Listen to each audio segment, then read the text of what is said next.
Hi yo-yo viewers, subscribe చేసేటప్పుడు అక్కడ ఉండే గంట సింబల్ ను ప్రెస్ చేయడం మర్చిపోవద్దు. అప్పుడే మీకు ఎనీ టైం అప్డేట్స్ నోటిఫికేషన్స్ వచ్చేస్తాయి.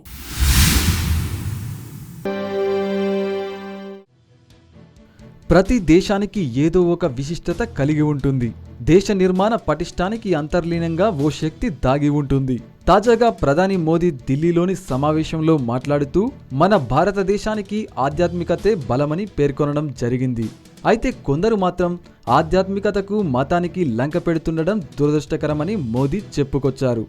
ఆధ్యాత్మికత మతం వేర్వేరని మోదీ అభిప్రాయం వ్యక్తం చేయడం జరిగింది.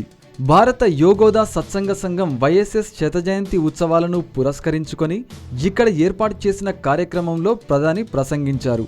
తరువాత వైఎస్ఎస్ తపాలా బిళ్లను విడుదల చేయడం జరిగింది. ఈ ఆధ్యాత్మికత యానంలో మోదీ యోగా అనేది తొలి అడుగని చెప్పడం జరిగింది.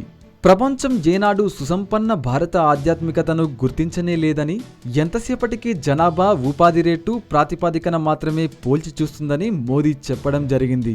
యోగి పరమహంస తన ఆధ్యాత్మిక సందేశాన్ని చాటి చెప్పేందుకు నాడు సుదూర తీరాలకు తరలి వెళ్ళినప్పటికీ స్వదేశాన్ని మాత్రం విస్మరించలేదని మోదీ గుర్తు చేయడం జరిగింది.